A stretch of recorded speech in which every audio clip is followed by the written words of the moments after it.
Yes, Lord, this is our declaration this morning. You are holy, holy, holy, holy. There is none more holy. Father, as we join in the angels singing, holy, holy, holy, we acknowledge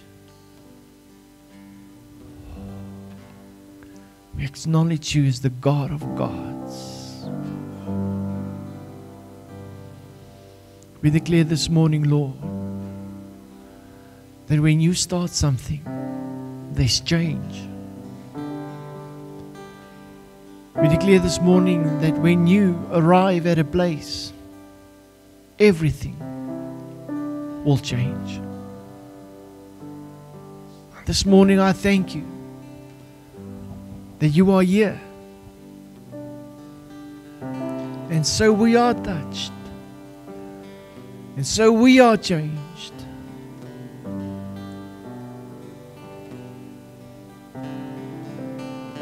Yes, Lord. Thank you, Lord.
Thank you, Lord.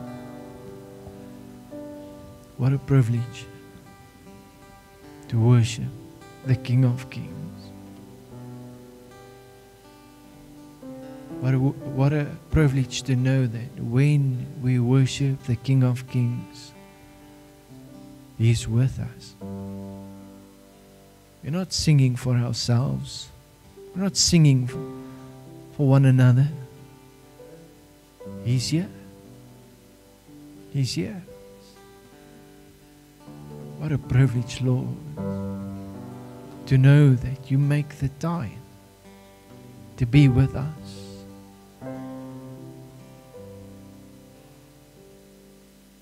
And in this time we are standing right now, we just want to say we love you. We don't say it to ourselves. We don't say it to one another. We say to you, we love you. Heavenly Father, thank you for being the perfect Father. The perfect Father.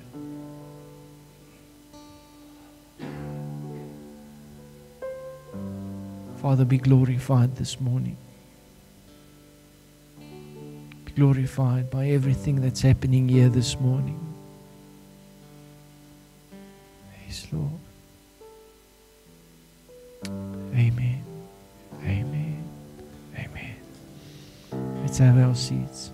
Thank you.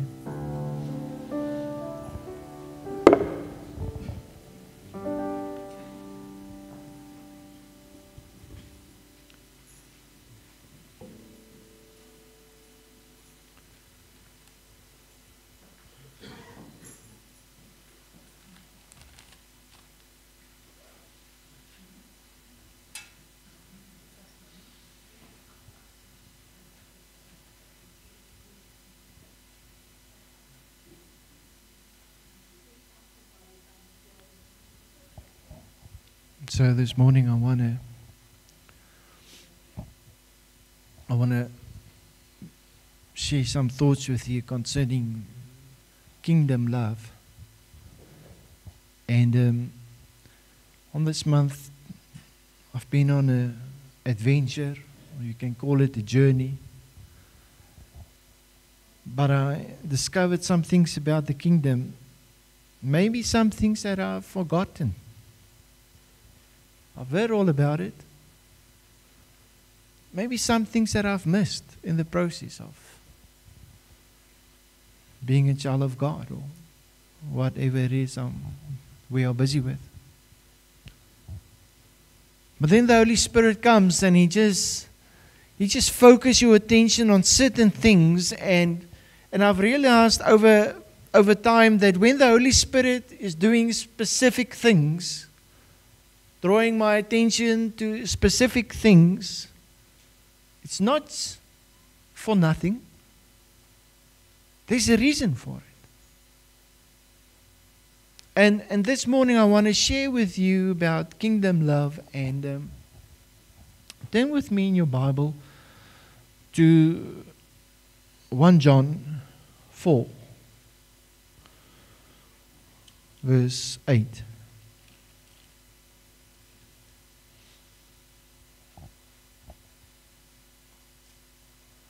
The one who does not love has not known God, for God is love. Okay, let's just read that last verse. For God is love. So it's very important. The smallest word in this sentence, it's is. It's not saying God have love. Okay? If you had to ask me, have I got 100 rand on me? I would say, wait, just hang on. No. Sorry. I don't have 100 rand. Okay? So this last sentence is, God is love. He's not saying He's got love. He is love. This is who God is.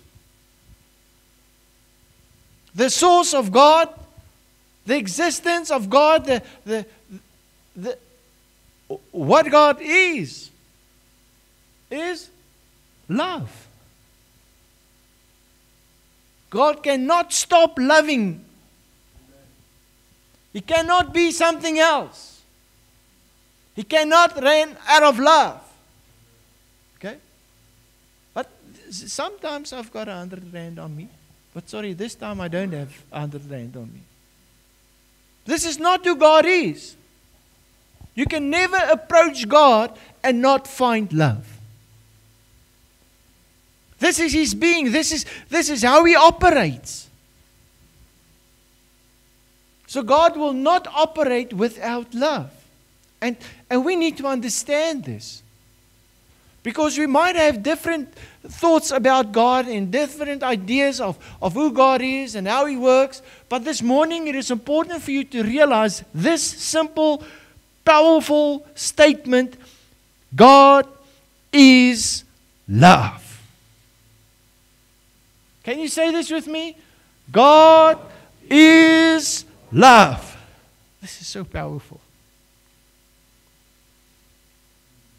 And when we talk about kingdom love, we need to realize that everything God was talking about in the kingdom of God and the kingdom of heaven, and the kingdom of heaven has come close, the kingdom of heaven is at hand, it's all because of love. All because of love. And God's love for you. So I want us to go back to the beginning, the very beginning of the Bible. And I want you to turn to Genesis 1, verse 1. Okay. And we're going to spend some time in the Word, especially in the first chapter of the Bible. I want you to have a look at this, and let's just read this You can read it with me from the board. In the beginning. Just say, in the beginning. God created the heavens and the earth. Can we do it again? In the beginning, God created the heavens and the earth. Please note, God didn't create the earth and the heavens. Okay. And I'm saying this specifically to you because I want to draw your attention to the fact that when God says something in a word in a specific form, there's a reason for it. Okay? Theologians sometimes take the Bible and they say, there's a mistake here because this can't be the truth. Maybe the word means this. No. We're not dealing with a scholar or a professor or something. No. We're dealing with God's word. 2 Timothy 3 verse 16 says, the whole scripture is inspired by the Holy Spirit. It means every word is set in place in a specific order. And that's for that reason, so many people, they try to take the word and to disqualify the word by doing lots of different researches on the word to see if the word is credible or not, And there was this one instance. Have you heard about the Bible Code? Go and look it up. Okay. So the person who initiated the Bible Code he was an atheist. He didn't believe in God. And actually what he wanted to do is he wanted to take the Word of God and prove that the Word of God is not the truth. So before we had algorithms and certain patterns in IT that we use today to discover certain things, this guy took for instance, every 10th word in the Bible, in the original script. And he took every 10th word. In all the words of the Bible. Every 10th word. He went. And he realized, this is not just random words. There's a message that's coming through this Bible. He said, this can't be. Let's take every 100th word. And he saw, there's another message coming through the Bible. Okay? So this atheist, this guy that was trying to prove that the Bible is a fluke, it's not worth reading, it's a waste of time, and there's no reason why the Bible should be the most important book of all times. You know what he realized? He was wrong. And not only did he just realize he was wrong, he ended up giving his heart to Jesus. He ended up, instead of trying to prove that the Bible is wrong, he took his energy to prove why the Bible is the Word of God. So this is important. In the beginning was the Word. So let's have a look at this. So God created the heavens and the earth. Okay? So before the heavens and the earth, there was God. Can you see that in that verse? All right. Just have a look again. In the beginning, God created the heavens and the earth. Look at this. God was even there before the beginning. Okay? So, how does this work? I don't know. But this is what I read. This is what I see. One day, when I'm in heaven, okay, I'm really going to spend some time. Just explain this to me. I don't have to understand everything. But I look at the Word. I look at John 1 verse 1. How does it start? In the beginning was the Word. And the Word was in the beginning. was the Word. And the Word was with God. And the Word was God. Okay? So, from there on, God created all creation. And He started off by separating light and darkness. Okay? What did God create on day one? Can you remember? Okay, some of you were in the first service. Watch it. But it's good. You're 100% correctly because you've been in the first service. So, what's on the first day? What did God created? Okay, on the first day, no, God created in the beginning, not the first day. Okay? So I don't want to confuse you, all right?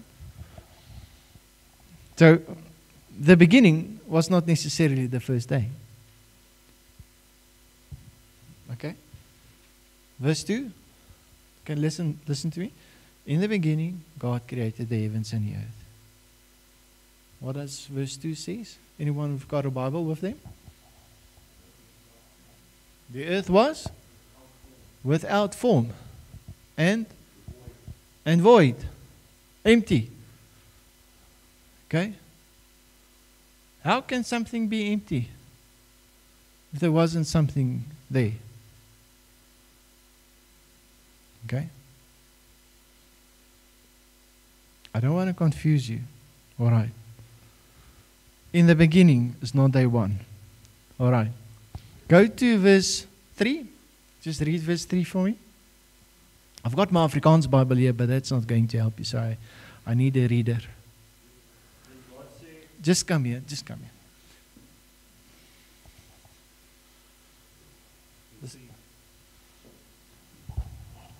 Then God said, "Let there be light," and there was light. Okay, carry on. And God saw the light that it was good, and God divided the light from the darkness. God called the light day, and the darkness He called night. So evening and the morning were the first day. Oh. What was the first day? Evening and the morning. Mm-hmm. All right. Thank you. Have your seat. Thank you so much. So that clarifies this. Okay. What did God create on day 2?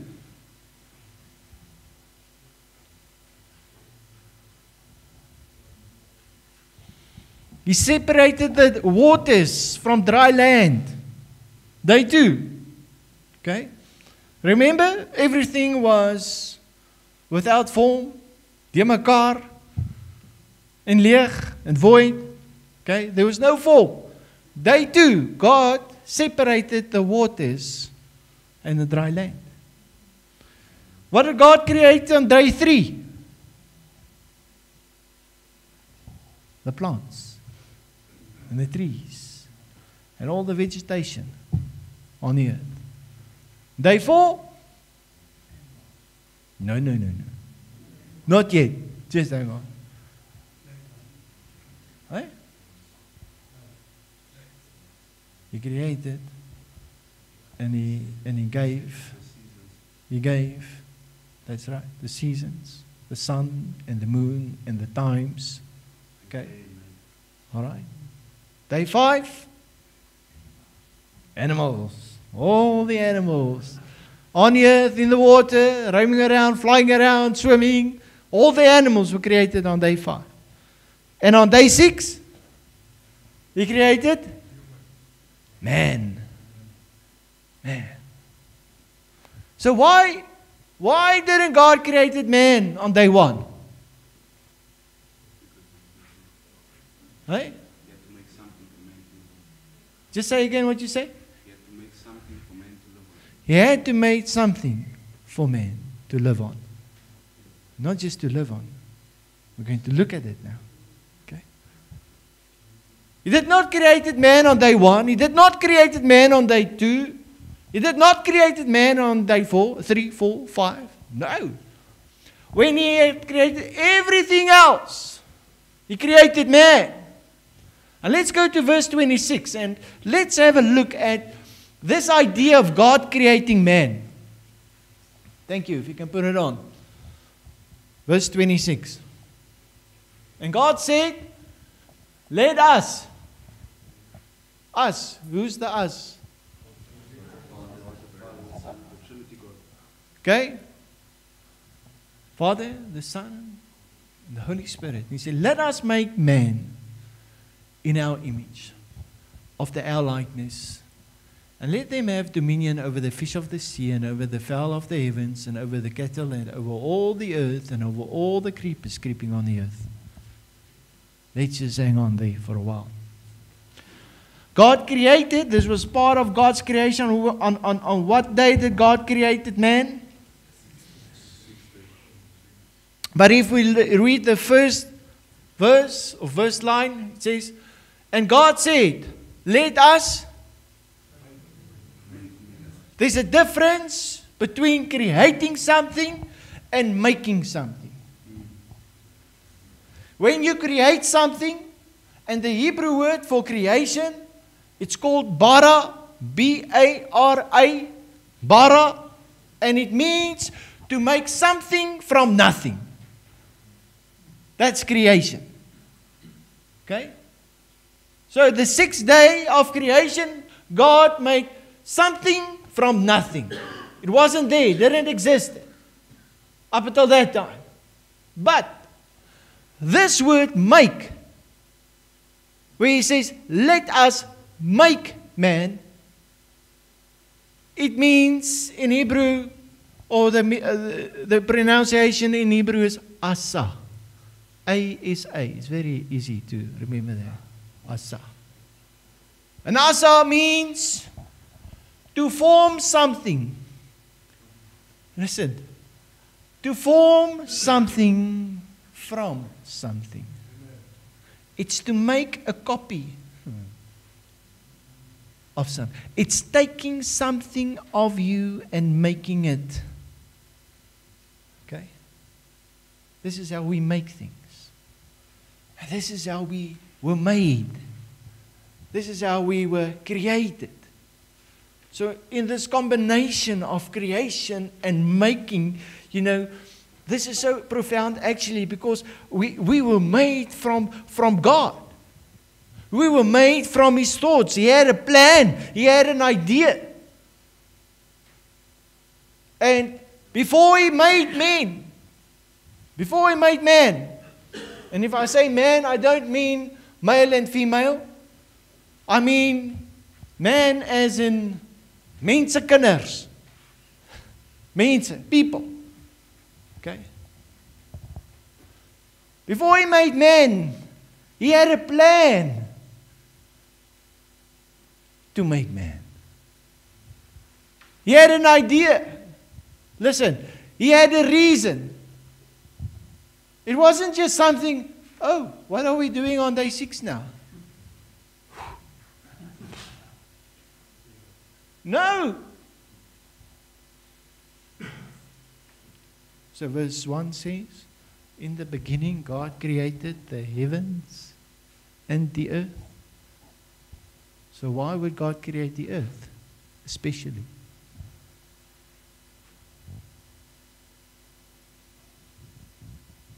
It seems like He had a plan. It seems like He had a plan with creation. Listen to me. It seems like He had a plan with man. And He said, let us make man in our image, after our likeness. I'm going to read through my notes because I don't want to miss out on anything that I've written down. To be made in His image does not mean we were made in His physical image, but we were made as a copy from His character and His being. Okay. You know what's one thing? All over the world, across the world, it doesn't matter from where you come from. Everyone has a desire, listen, to find their Creator.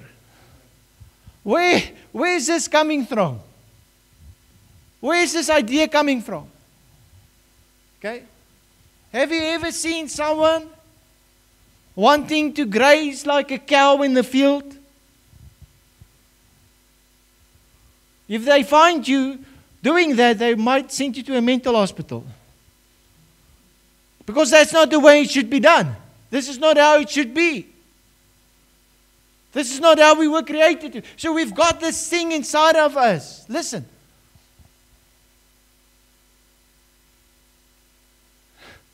To rule. To seek. To find. You've got it inside of you. Where does it come from? Well, we were made, formed from the characteristic and the desires that was within God. And then He made us. So in a sense, we have the same characteristics. I'm not saying that we are gods. Please don't hear that. Let me ask you this question. Was Adam made for this world, or was this world made for Adam? Okay. So was Adam made for this world? We believe that? Was this world made for Adam? Why? To do what? Well, it says here, it gives us a clue. And let them have dominion. Why would God create man to have dominion? For what reason? Why would God create man in His image? And then, in the same way, if you have dominion, there has to be a kingdom. Okay? So the King of Kings creates, makes something like, and what comes out of Him in His image. And He gave him the authority and say, let's give them dominion like we've got, but over the earth. To rule over this earth. Not to be ruled, to rule. Over what?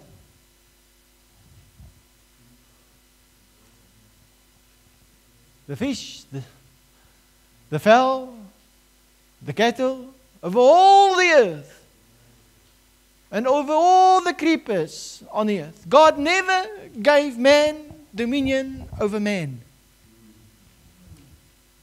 Never. He gave us this earth to rule over all the things He created in the 5 days. Why? Why would He do this? 1 John 4 verse 8 says, God is. So all of this happened as a result of, came out from who He is and what is? Love. Because He loved us so much. And then something happened. Adam and Eve, they messed up. God gave them rulership. God gave them dominion over the earth. He appointed them to rule. And sin came in. What is sin? Sin is the action as a result of being separated from the will of God. This is sin. Can I repeat this? Sin is an action as a result of us being separated or choose to be separated from the will of God. This is sin. And this sin came in and immediately blocked the rulership. Immediately stopped the dominion. Immediately stopped the plan God had. Because God cannot, listen, this kingdom of God cannot be infiltrated with sin. Because we will just keep on being separated from the will of God. And this is something that you need to understand. A king is not appointed by a popular vote. A king is appointed by anointing, okay, by your bloodline, okay, and whoever is next in line. So we've got this worldview of democracy and communism and Marxism and socialism and whatever we call it. Okay? We've got these worldviews. Let me tell you, this is totally against the will of God. Even democracy. As a child of God, the greatest confusion we have is we want to try and understand the kingdom of God with a political mindset. And that's why, you know how democracy works? The popular vote wins. Okay? Whether it's right or wrong, it will not stop. It will carry on and on and on and on. But because I have a vote, listen, I am entitled to choose what I want. This is not a kingdom. Okay? In the kingdom, the king's rule is law. And this is why I feel so strongly about this word. Remember what I said in the beginning? We look at the word and we like to change it the way we want it. Can I say why? Because our vote counts. What I feel is important.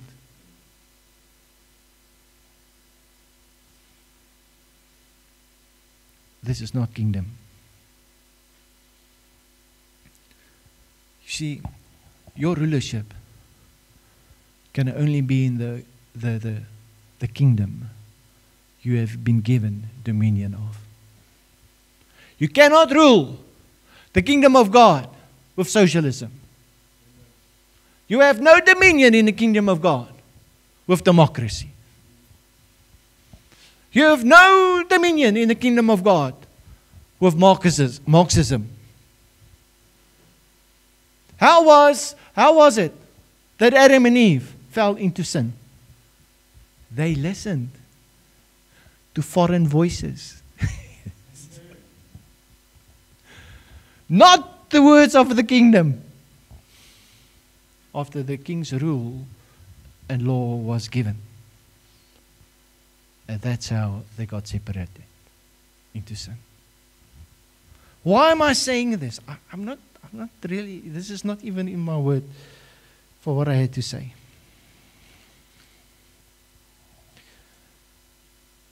Because of sin, listen now, we are subjected to the law of this earth, of the rule and law of this earth, not the kingdom.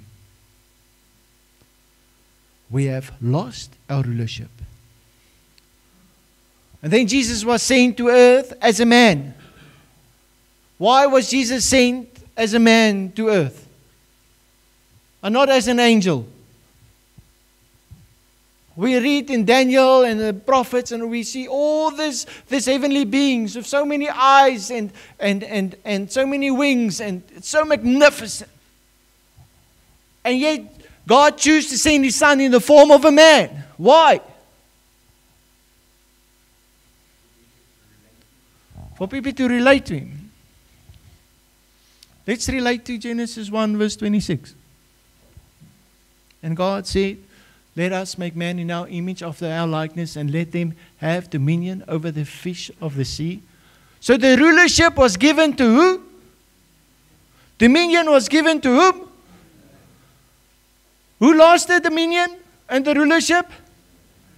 So the only way the Father could restore dominion and rulership was by abiding to his own law. On earth, listen, man has dominion. On earth, my rule, my law, my will, they will have dominion. So the only way the wrong could be corrected was if the reason the wrong came in through man was corrected, listen, by man. And that's the only way rulership and dominion could be restored. This is why Jesus came as a man. This is why Jesus had to die as a man. This is why he had to be offered as a man. So now it happened.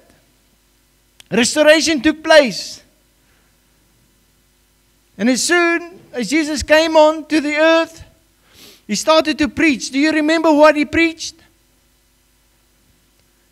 His first sermon that he preached was, the kingdom of God is at hand. Because I'm here. I'm here to restore. I'm here to recover whatever was lost. This was his first message. Jesus even says, I think it's in Matthew 24, and this is the reason why the Father has sent me. It's to preach the gospel of the kingdom. This is the words of Jesus. Jesus knew exactly why he came. You see, today in religion and in churches, we have so many other different things that we are busy with. So many other things.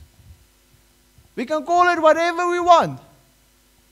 But the one thing that's the least preached about is the kingdom of God.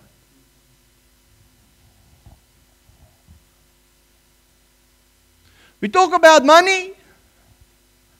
We talk about evangelism. We talk about deliverance. And all of it is right. There's nothing wrong with it. But it's all about the kingdom. And we should not miss that. So after Jesus' first sermon, you can go and have a look from Matthew 4 to 6 and 7. Jesus ended this sermon, and not he ended it, part of his sermon, after saying, why are you so worried about what you eat and what you drink? I mean, my Father in heaven is, my Father in heaven, excuse me, where? My Father in heaven, that kingdom, all right, the kingdom of heaven. This is how it works. If he looks after his creation, why won't he look after you? But yet you are so worried. Yet you are so caught up in all these earthly things that's happening. Yet you are part of figuring yourself out and all these other thoughts and voices going on. And then Jesus say,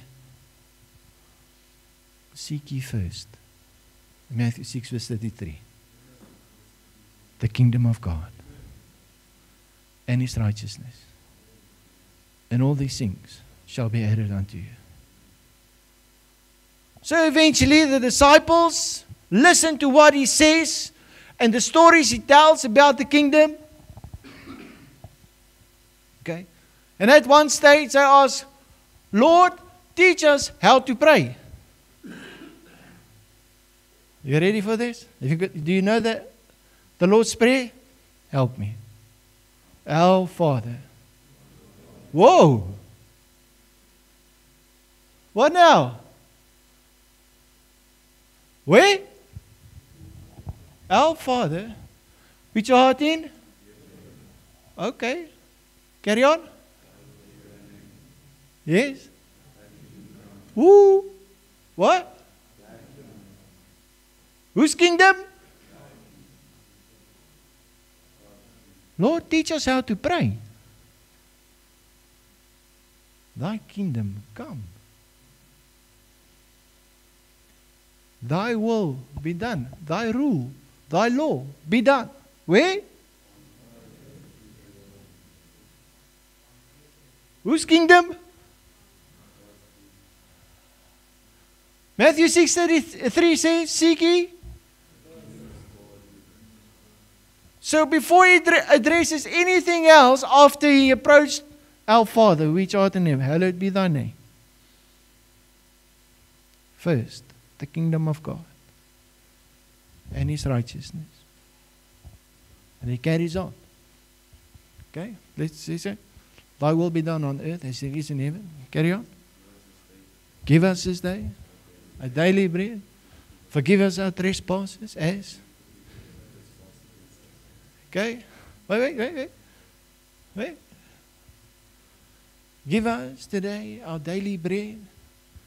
So why do you worry so much?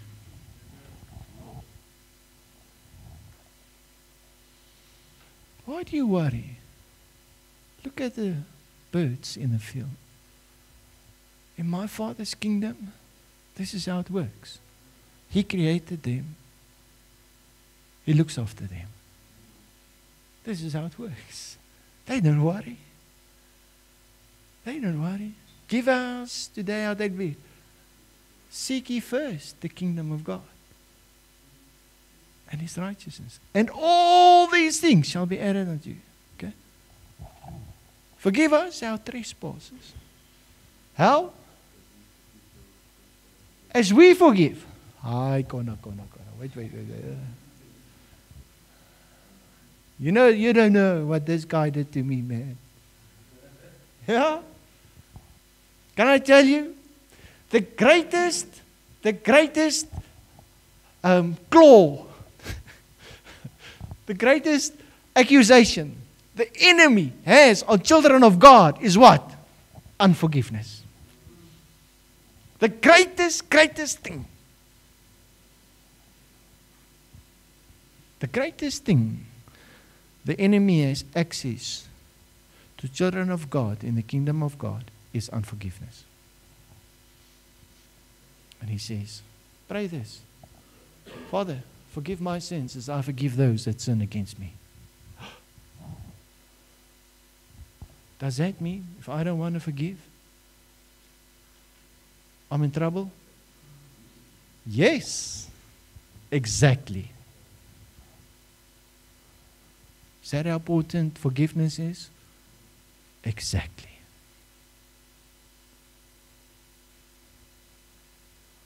Lead us not into temptation. Where's my prayer man? Lead us not into temptation. Yes? But deliver us from evil. For thine is what? So he begins with thy kingdom come. And after he prayed the prayer, he ends it off by saying, for thine, the kingdom belongs to you. Who's the you? How did it start? Our Father. Our Father, the kingdom belongs to you. It's your kingdom. The power and the glory. Forever and ever. Not just for 4 years. Or we wait until the next election. No. It will never change. My God is the same yesterday, today, and forever. This kingdom will never change. So why and for what reason will we not seek the kingdom of God and his righteousness? Why and for what reason do we not take back our rulership and the dominion God has given us? But you need to realize this was all given because he's a God of. God is love. Now listen to this. Love has no power on its own. Love has got no meaning on its own. I have to say, I love my wife So there needs to be a wife. I cannot say, I love. Yeah, what? What do you love? You can say, I love this chair. So there needs to be, okay? So God is love. And how do we show His love towards us? By making us. Making this earth. Making. Listen to what I'm saying. I'm not saying creating. Making. By taking from what He is and sharing it with you and me and say, have dominion in this earth. Listen. As a child of God, nothing should have dominion over you or rulership over you in His kingdom. But we must not allow different voices. Hey, come look here. You want some? No, I don't want some. Because I'm made in the image of God. I'm a child of God. And He gave me rulership and dominion over all the earth. To rule and to reign. And wherever I go, within the kingdom of God, every place I put my foot sole on, God gives me authority of that place. I'm taking dominion. Whatever is not right, I speak the name of Jesus. Thank you, Holy Spirit, that you give me the power, the wisdom, the insight to know that you will never leave me nor forsake me. I thank you that I can know no weapon formed against me shall prosper. Any lie that's been forfeited against me, I know the truth will reveal this lie because the darkness cannot comprehend the light. I'm taking dominion in the mighty name of Jesus. I'm taking back what the enemy has stolen. I'm taking back my rulership on this earth.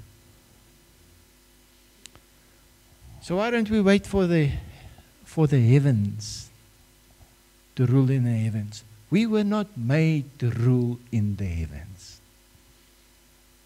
In the beginning, God created the heavens and the earth. Our dominion, after we've been created in His image, after giving the rulership, is where? On earth. If I don't use it here, I'm not going to use it in the heavens as well. So while I'm on earth, I will rule as a child of God. But as a child of God, I need to know how to rule. I need to know how to have dominion. Listen to what I say now. I need the Holy Spirit. So what's it there when Adam was created? Just read Genesis 1 verse 2 for me quickly. Was the Holy Spirit there?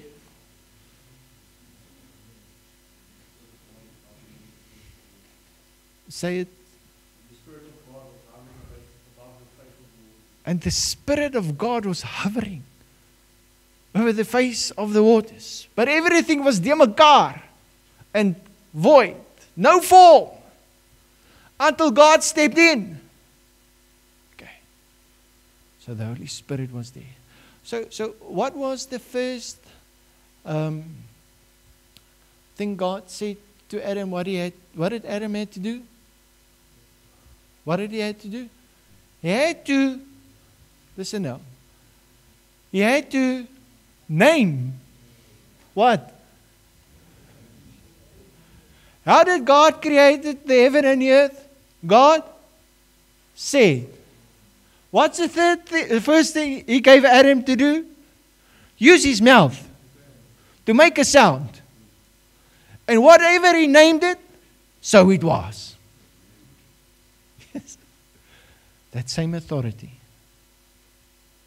that God had when He created the heavens and the earth and all creation, He gave to Adam and says, now you use what I used to create. And so it was. This is so powerful. And all of this because of God is. Wow. John 3, verse 16 says this. For God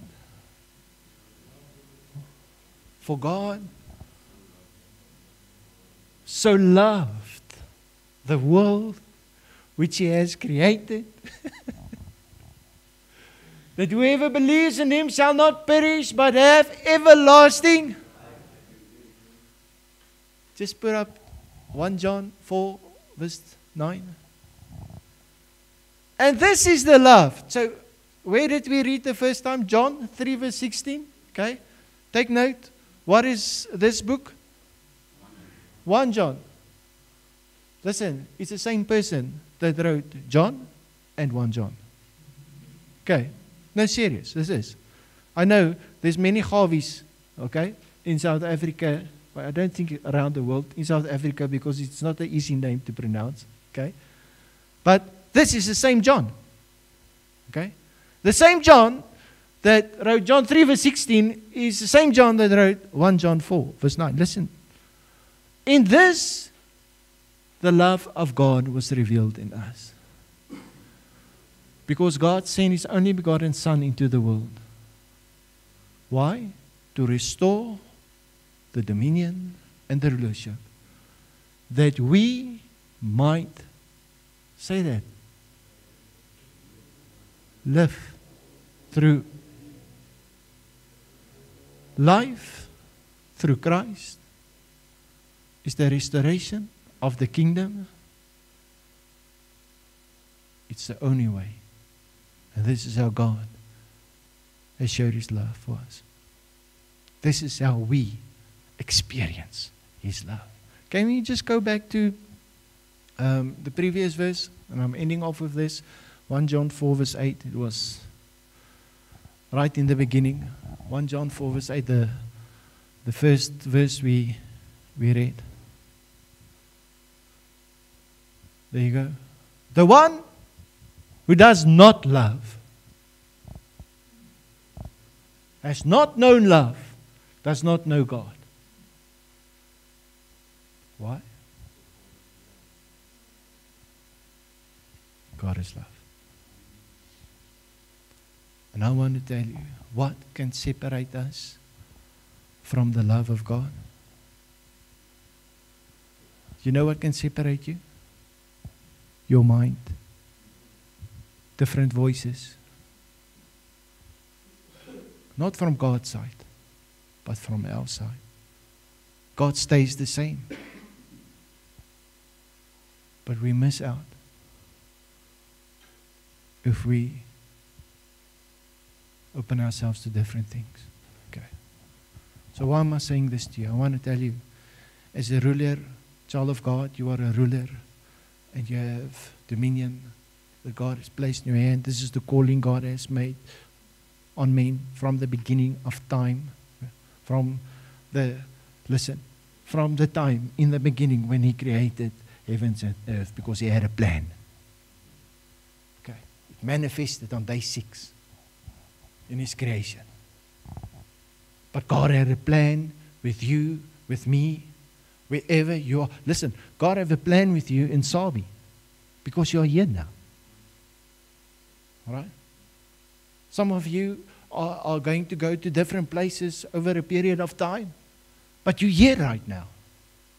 And wherever you go, wherever you are, God's got a plan. The plan of dominion, of rulership, of this earth be given to you.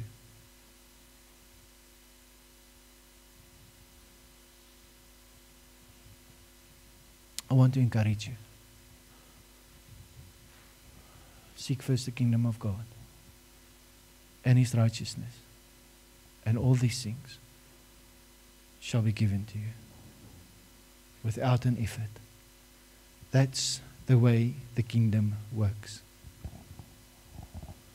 So, can you two gentlemen just help me? One this side, one that side, please. Okay. Vat daai. Ek het hom vat maar daai saam. All right, thank you very much for that side as well. Yeah.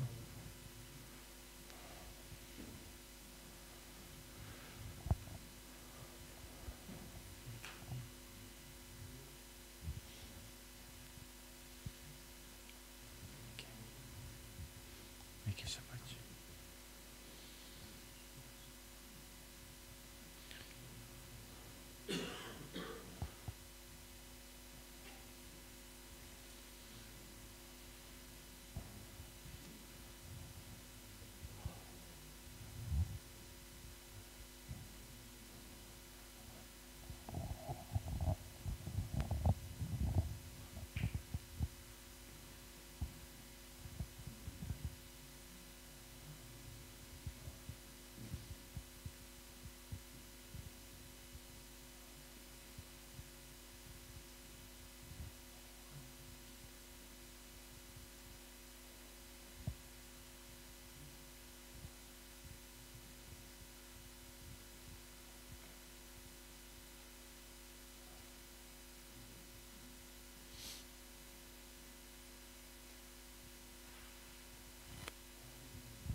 So, in very simple words, God is saying something very specific to you. Just waiting for everyone. Okay. Thank you so much. Did we miss out? Did we miss someone? Okay. All right. Thank you so much.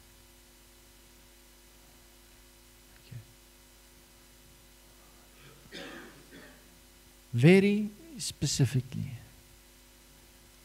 in very simple words, listen. God is saying this. Are you ready? Look at me. Everyone? No, you can come. When you said you can look at me. God is saying to everyone, you've got this. You've got this. But seek my kingdom. Seek my will. You've got this.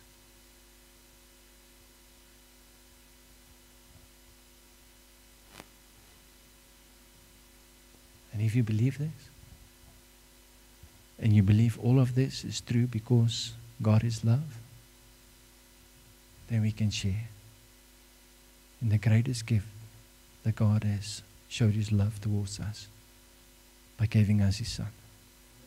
Thank you, Jesus.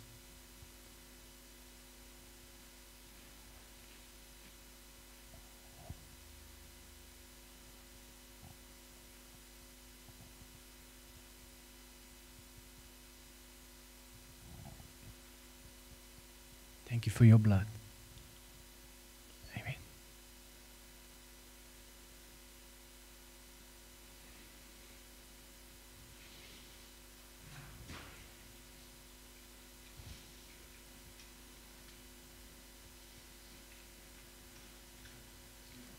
Okay. I want to end in prayer.